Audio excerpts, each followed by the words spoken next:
This is Straight Talk with it by the native Greg Penn, the Preacher Man, and his sidekick Shannon Jones.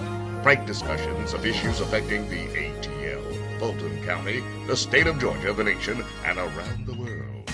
And now, here they are, live and in living color, the team of Jones and Fan, the Preacher Man. Well, welcome today to a great addition to this very fine program called Straight Talk with yours truly, Greg Penn, the Preacher Man, and my sidekick, Robin. Shannon side chick, but I heard you see side chick. I said kick, Robin. All right, Batman. G. Williger's Batman. Well, we're glad to have you there, Shannon, myself, and we have always an exciting program. Shannon, I have so much fun on this program. It is not, and thank you so much. Whoops, and the mic fell, and thank you so much for your comments, and we're trying to get Shannon's mic so you can hear him, and of course, I think we're going to be able to do that today. I think we'll be able to do it so you can hear Shannon today on his mic. I got a comment, Shannon, from one of my good friends, Julie Harris. She said, give Shannon your mic, because you can't hear Shannon. Thank you, Julie. Thank you. She said, you can't hear Shannon. I said, well, we're going to work on getting Shannon a better mic. That's what I got so many jokes right now about you. Well, I know this microphone was just doing it's doing a dancing Harry today. Hey, it's doing a dancing. We're trying to support small businesses.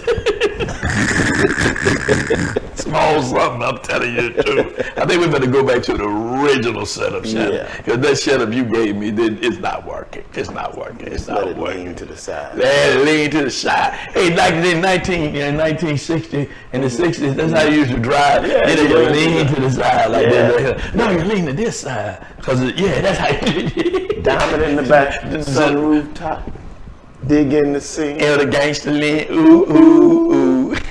You might not be. Well, I thought you said you couldn't sing. At least you hit that note, right? But anyway, thank you so much for joining us. We got a great program today, as always. You know, we keep it real here on this show. And we have with us from the great city of Union City, Councilwoman Angelette Milling. She's going to be talking about her moves and her the thing that she's done as being a city council person in Union City, and especially that I met her, Angelette, some years ago when the Harrison Waiters case was, when the kid officer killed Harrison Waiters, long before Trayvon Martin, long before all this other stuff.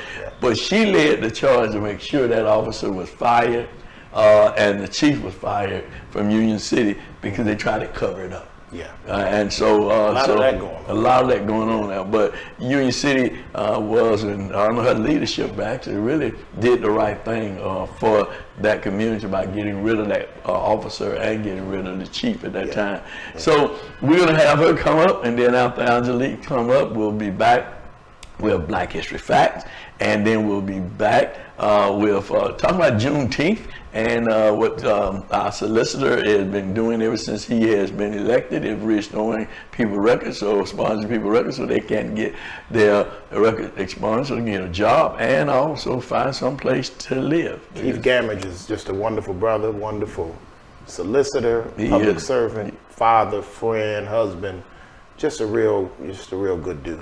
Well, you know what's most important about Keith Gamage? Mm-hmm. He's God-fearing. Yes, he is. He loves God first. He's very much God-fearing. He's very much so. So we're going to be right back with Shannon and myself, and we're going to have more discussion, talk about the governor and his now saying that he doesn't want them to teach about race in school. Isn't that something? I mean, he don't want you teaching about him in school. Oh, that's boy, you hit the bell, bing, bing. So, but then it's a national effort, though. It is a national effort. It is, and we'll be talking more about it because if we talk to, listen to what's happening under the Demon Dome in D.C., with one of the Georgia congressmen. That just might be the devil, though. Oh, the devil. That's the devil, though. The demons spread out, but somewhere they got to be the real The demon. devil, that's the devil. The devil dome. Okay, well, thank you, Shannon. Capital in D.C., the devil's dome. The devil dwell there, and he sent his demons out. Oh, you might write about that. And all these other states where they're changing laws that affect people. Boy, you hit something then, son. You might hit a home run, Rob. Every now and then. Robin, you might hit a home run. Look at this Batman. You know what I mean? Bing, bow, bang. Bang! Oh, we'll be right back with more. Don't you touch that dial. You stay right there and share it with your Facebook family and friends and YouTube family. Why don't you do that now? We'll be back.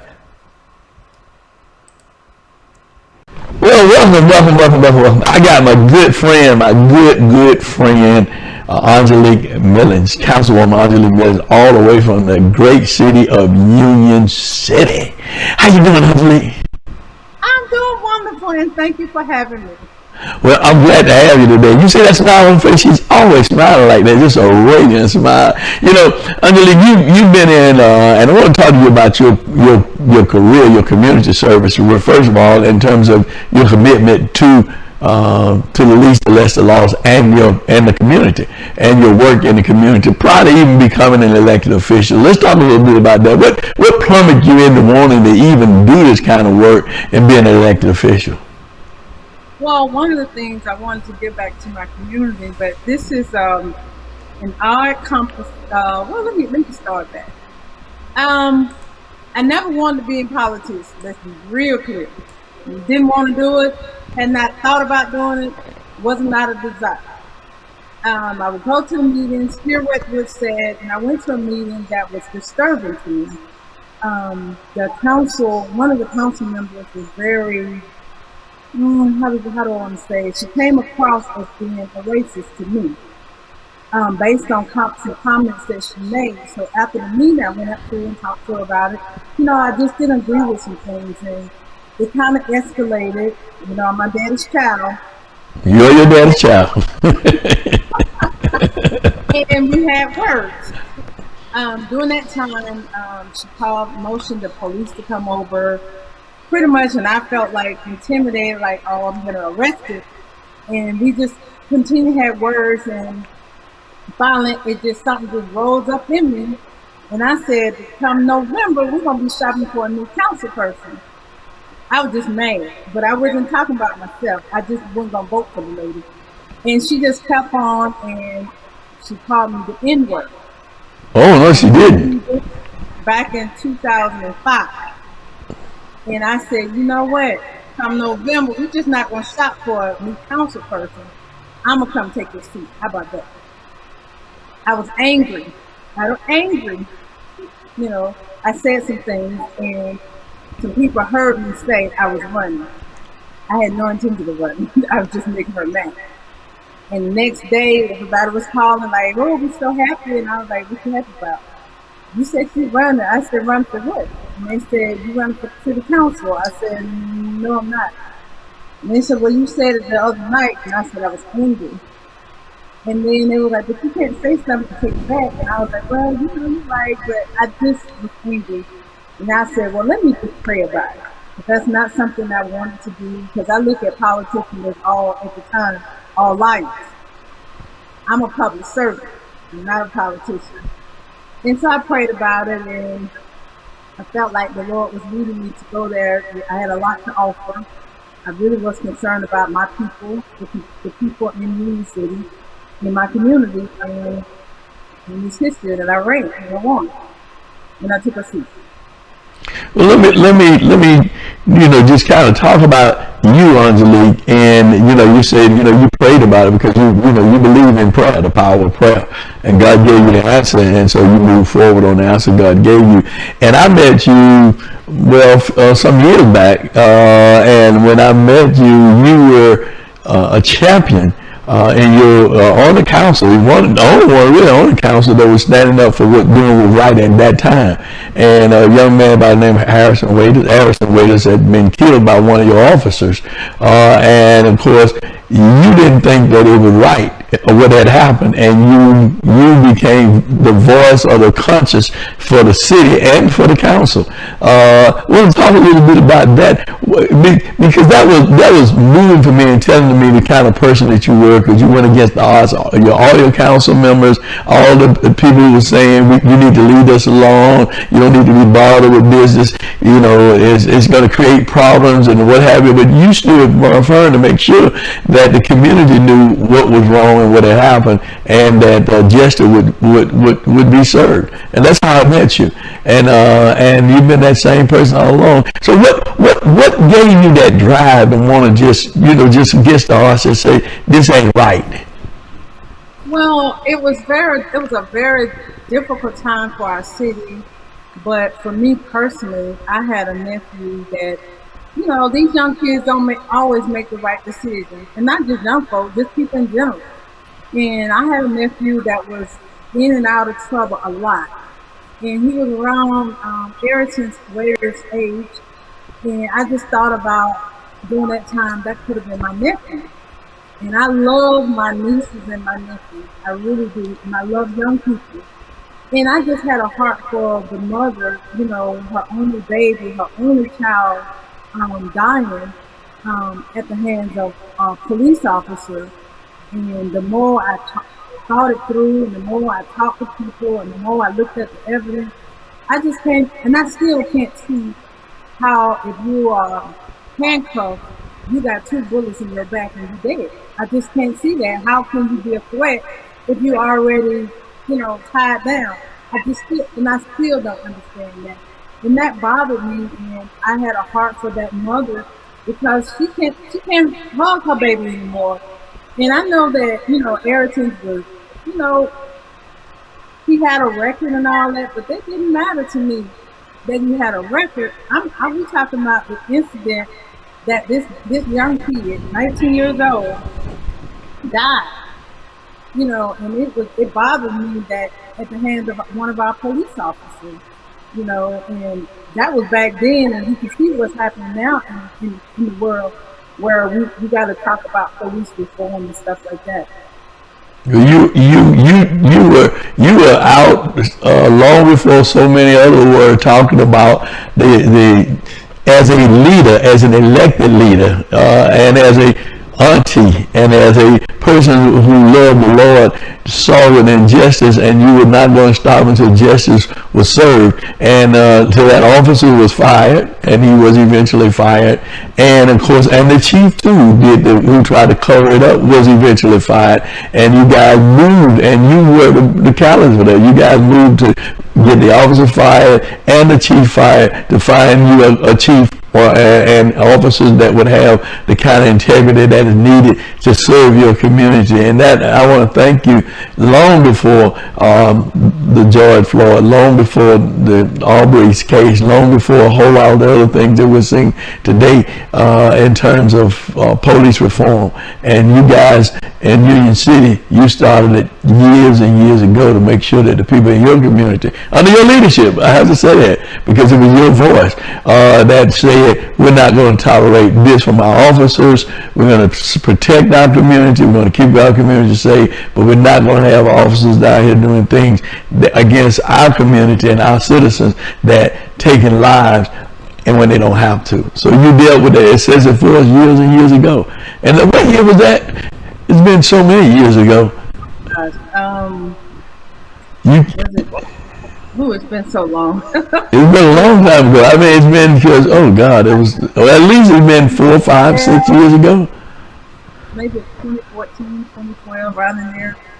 It's been a minute. It's been a while. It has been a while, but I just want to let people know that you were the one that led that and brought community activists like myself and Reverend Love and Rashard Ritchie at that time, and so many others that brought us to the table to say, hey, listen, we need to do something about it, and we worked with you and the community to bring justice for Mr. Waiters and his mother and his family, because that officer truly, that was one of the things that we talk about now, police reform. And since that case, I've been a proponent for the officers that through post certification, that if an officer does something, that officer he or she loses their post, so they can't go to another jurisdiction and begin to serve in another jurisdiction. Because we found from that particular incident, that officer had some other things on his record already, and was all and hired in Union City, and so that brought light and understanding to me in terms of we need to make sure that these officers, if they're doing something in one jurisdiction, they lose their post certification, so they can't go to another city and do the same thing or a similar thing that has happened to him. And this may be what we're looking at in the George Floyd case with Mr. Chavez in terms of killing George Floyd, because he actually killed that kid in front of everybody. The sad part about it was in the Anderson case, there was no video, no tape, but there was an Angelique Menace who said, this is not going to happen on my watch. But Angelique, I thank you so very much. I know you're up for re-election again, and I wish you well. I know that you've been doing a good job. I know you're going to keep on doing a good job, because you are a servant of the people. And God bless you. Anything you want to say before we close out? I just want to say to all your listeners, especially those that live in Union City, please know that your mayor and council is working very hard to make sure that we bring the type of services that you desire. But most importantly, when it comes to our police, that we got a great chief, and we're implementing community policing. So we're hoping that we won't ever have a thing on our record of something like Ferguson happening in Union City. But we're really working hard to make sure that we have everybody's held accountable, not just your officers, your chief, but your elected officials. We're working hard, and we took those vows of oath that we will uphold the law, but we would do it, with integrity. It's important to have integrity in these days and times, and I just want to give a shout out to the Union City team and leadership team. Mayor and council, we're working really hard, and we hold ourselves to a higher standard, and we're not out here trying to deceive the people. But you got to know that Councilwoman Angelette will make sure that people are being held accountable. I hold myself accountable, and we're hoping that we are holding everybody else accountable as well. So thank you for having me on your show today. I've been trying to get on your show for quite some time, because I was like, I don't know what kind of question he's going to ask, but it's good that people know, and I try to be transparent and let them know that I really do love God's people, Union City community. I just love y'all. And as the mayor was saying, ain't nothing you can do about it. Really, there's nothing you can do about it. But I just want to make sure that, we represent you well. And, it is election season. But I just want you to know, and this is not my election speech, but I just want you to know that over the years, I have truly had Union City at heart. Well, thank you so very much. And this ain't nothing but what? Straight talk. God bless you, Angelique. I'm Greg Finn, the Preacher Man, right here on Straight Talk with Black History Facts with Brother James Broom. This is Maurice Ashley. Maurice Ashley is an author, an app designer, as well as a puzzle inventor. Born in Jamaica in March of 1966, Maurice Ashley discovered chess in St. Andrews, Jamaica, where his brother played with his friends. Later, after moving to New York City at age 12, Maurice improved his chess playing skills by playing in the parks and clubs throughout the city. Well, his focus and tenacity was rewarded when in 1999, Maurice Ashley became the first black person in the world to attain the status of International Chess Grandmaster. On April 13th, 2016, Maurice Ashley was inducted into the United States Chess Hall of Fame. Maurice Ashley. They forget all about him, but we won't. It's been Black History Facts with Brother James Broom right here on Straight Talk. Join us each and every Friday from 7 p.m. until 8 p.m. with yours truly, Greg Fan, the Preacher Man, and Shannon E. Jones. And do share these Black History Facts with your family and friend, and do tune in to Straight Talk. Won't you? It ain't nothing but Straight talk. If you're a resident of Fulton County, this Juneteenth could mean a different kind of second chance for you or your family. Register now through April 30th so that your records can be restricted so you can be a part of the Juneteenth expungement celebration happening June 17th and June 18th. Why you care? I think the role of a prosecutor should be to look back to try and remedy past wrongs that have occurred in our unfair criminal justice system. In Georgia, 10 million people, 4.3 million, 40% of the population have a criminal record. 40%. In Georgia? 40. Is that Yes. the biggest? What is that? That's one of the biggest in the country. Nationally, it's about 25%. I also want to clear up this notion that there's this big gap between the Jewish community and the Black community, because there are lots of African American Jews. So we're not just doing this out of a sense of charity. This is because it is the righteous thing to do. It is the right thing to do, and also because people in our community are folks who might get caught up in just because of the color of their skin. And I saw so many people and have seen so many people who were much more talented, but for whatever reason they made missteps. And I got to see so many people who were good people ensnared in the criminal justice system. When I went to college, some of them went to jail. Wow, man. They were better athletes than me. They were better students than me.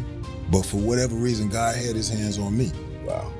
And so I'm looking back at those people now, and I have this great God-given opportunity to try and help. So we serve a God of redemption, and we often have people who are falling, right, because of systems that man has built. And God has already given them their second, third, and fourth chance, but there are laws in place that say you can't get food stamps if you have this type of conviction. You can't live at this place if you have this on your record. And so what we're doing with this event is removing that barrier, right, for people to actually experience what God has already given them. Register now at FultonRestorativeJustice.org. That's FultonRestorativeJustice.org. Or call the restriction hotline if you have any questions, 404-612-4820. Well, Shannon, I tell you, the Black History facts were on point, and I want to just thank Brother James Broom for the work that he does. Awesome job. With Black History Fact, talking about Brother Maurice, and certainly the interview with the representative or the councilwoman from Union City. Long before others were looking at dealing with that, she did it. She was on it. She was on it, and because that's a human factor. When you serve, you got to put your human capital in it. You got to understand you're there for the people. And she said it. She said, Councilwoman Milling said that she has a nephew that was about that age. Right. You know, yeah. Yeah, so that She humanized. She humanized it. And you have to, when you see, I think as many times people get up there and get elected, they forget that you're up there dealing with the lives of people. People's and issues. you're supposed to be serving on people's issues. Exactly. And I think that's where we have a problem. We'll be looking at something coming up in a little bit with Andrew, what is his name? Andrew Clyde, Representative Andrew Clyde. The tour guide. Andrew Clyde, the tour guide. The tour guide. Thank you so very much. You're pretty good with that kind of stuff. Andrew Clyde, the tour guide. The tour guide. But we'll be talking to him, and thank you. I want you to encourage you, please, encourage your family members and friends that they have records. Call the number that was displayed. Call that number and get those records expunged. Our Solicitor General Keith Gamage is doing all he can to help the least, the less, the lost, and the left out. And as he said, would be I if it was not for the grace of God. We're going to get ready now to talk, to show some footage from The tour. Congressman, the tour, Congressman Andrew Clyde. And he's from Georgia. He's a Georgia congressman who has said that this insurrection was not an insurrection. It was just people touring the Capitol. That's why the governor doesn't want it taught in the schools. Because he's from Georgia, and that was a tour. It was a tour. And we're going to hear what he has to say, and we're going to have experts of this tour that took place on January 6th. Posse tour, Klan rally. It was something going on. I saw him taking pictures. Did you see pictures? But then you see some people beating up on the police too. I saw some picture photographers get attacked. I didn't see nobody taking pictures. But that's what happens evidently on Clyde, the tour guide's tour. Okay. Yeah, the people taking the pictures get jumped on too. Clyde, the police get jumped on. Everybody get jumped on. Well, we'll see in just a minute. Don't you go nowhere. You stay right there. And then we're coming back with the discussion from Mitch McConnell. It's time for him to go. Been there too long. Time to go. He works in a Thurman, strong Thurman. Just too long. Been there too long. Time for him to go. Time for a lot of them to go, really. I mean, man, you don't have words for this stuff. Like, I know we're supposed to say something, but sometimes you don't have nothing to say. Well, we're going to let the video say it all. You're going to hear what Mitch has to say about a committee that they wanted to form to look into this insurrection, right? That was a tour. I want to make sure we said got to make sure. It was a tour. Got to use Andrew Clyde's language. Yeah, it was a tour. It was see it as that. Yeah. And to characterize it that way, he said is just wrong. It was just wrong. Just wrong. Just wrong. You know, you had some rioters. Some rioters. I guess those were the ones calling for the vice president to be. Well, the Secret Service didn't think it was a tour. He must have got the hell out of there. Did you see where they ran out of there?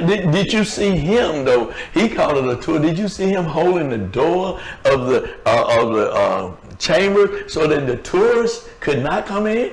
And that was a tour? It was a tour. It was a tour. And didn't a lady get shot by the Capitol Police? He got shot by the Capitol Police. Because she went the wrong way on the tour? Yeah, well, you know. Well, I'm going to put it like this right here. He called it a tour. I'm calling it a insurrection. Just don't know what to say.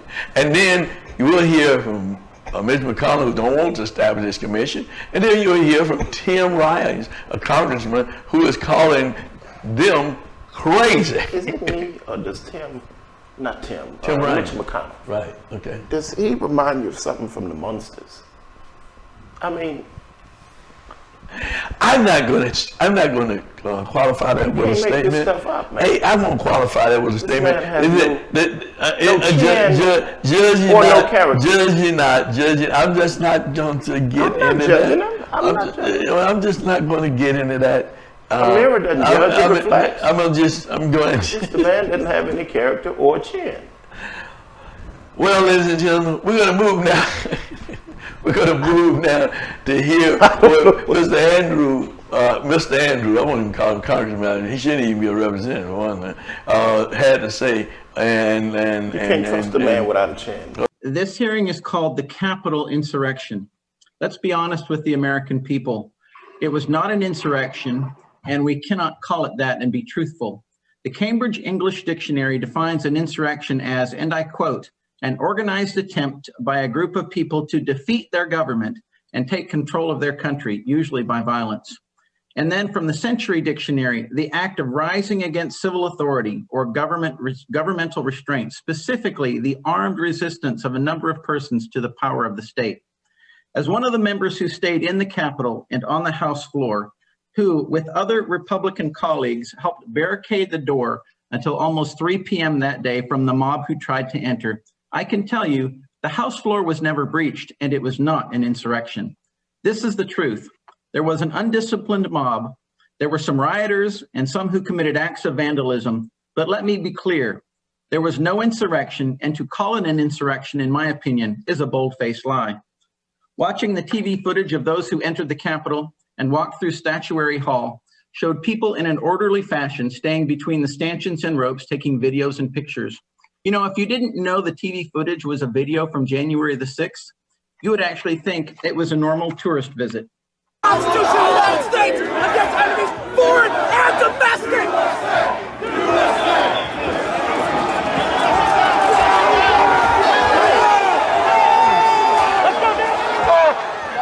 Go! Watch out!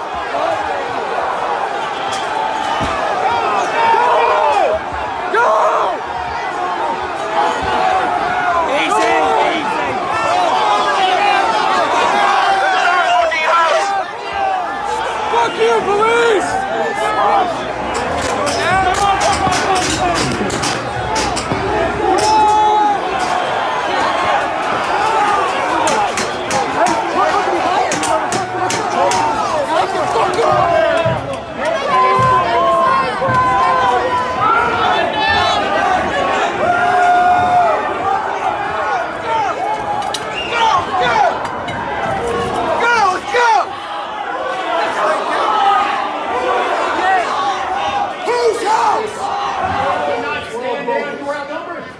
fucking million of us out there, and we are listening to Trump. You're the boss. It's sad. It's sad. American dad has to come here.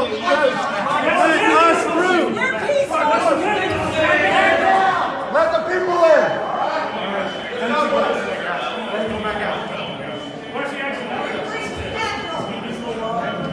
Hey, it ain't safe for you guys. We love you guys. Take it easy. And away.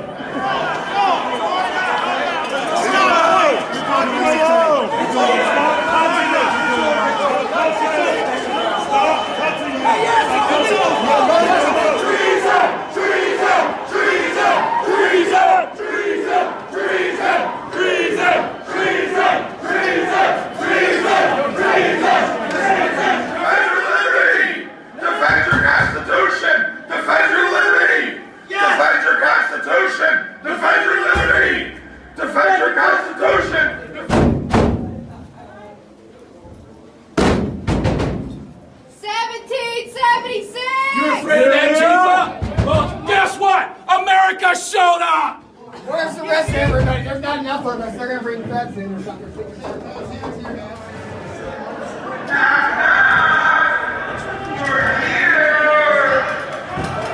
this the Senate?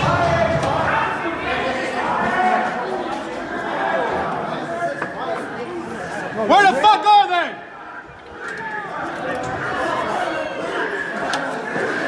Where are they? While we're here, we might as well set up a government. Hey, let's take a seat, people! Let's take a seat! Hey, Nancy Pelosi. Let's vote on some shit! Where the fuck is Nancy? We pay for it. Now, Mr. President, on one final matter, after careful consideration, I've made the decision to oppose the House Democrats' slanted and unbalanced proposal for another commission to study the events of January the 6th. I want to thank the gentleman from New York and the other Republicans who are supporting this and thank them for their bipartisanship. To the other 90% of our friends on the other side of the aisle, holy cow. Incoherence. No idea what you're talking about. Benghazi, you guys chased the former Secretary of State all over the country, spent millions of dollars. We have people scaling the Capitol, hitting the Capitol Police with lead pipes across the head, and we can't get bipartisanship. What else has to happen in this country? Cops. This is a slap in the face to every rank and file cop in the United States. If we're going to take on China, if we're going to rebuild the country, if we're going to reverse climate change, we need two political parties in this country that are both living in reality, and you ain't one of them. Hey, Shannon, listen. Great show, great content. I mean, these guys are crazy. These guys are absolutely, positively crazy. And the more we see of our government at work, the more we say to ourselves, they have bought into the big lies of Donald Trump, and these big lies has caused us to be where we are today. Well, let me put it. I hear that because you throw them in the trash can enough, and he kept coming out. He kept coming out because the trash didn't want him. But what they're doing is they are kowtowing and bending to the people's being swayed by Trump. Instead of correcting and telling the people, they are changing their behavior to secure votes. And that's dangerous, because if this block of votes, if they should go into something that is completely, they're already there, but if they should go deeper into unconstitutional thinking, then they will literally break the law in order to secure votes. And that is a very dangerous scenario. Somebody needs to say, and they punish the truth tellers.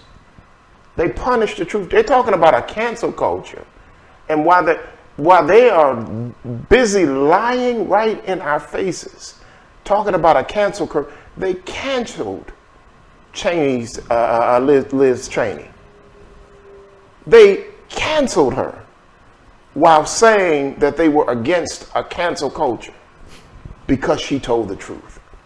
So you have a bunch of leaders, and you know, you've always had politicians like that didn't stand up. But when you have basically an entire party that's willing to let one personality lobotomize a voting block of people, millions of people, 74 million people or something like that. Mm-hmm. That was the number, boss. Okay, that's how many people were deceived into this. There's much to be said about what's going on up there, as you call it, the Devil Dome. That's what it is. That's what it is. Well, I tell you what, listen, don't get, I hope you enjoyed the program today, Sean. I hope you enjoyed the program today. And, always. And do call us, email us. Email us at fan922@comcast.net, or you can call 404-308-0795 if you'd like to be on the program. And as always, this ain't that. You got anything you want to say for a closeout? No, Robin? You sure? I better. You sure, Robin? We better not today. Okay. Yeah. You said enough about your chin. All right. Until next week, brothers and sisters, you ain't in tune to nothing but what? Straight talk. Want to be a guest on Straight Talk? Email Greg Van at FANN922@comcast.net or call 404-308-0795. Join us again for another episode of Straight Talk with Shannon Jones and Greg Van, the Preacher Man.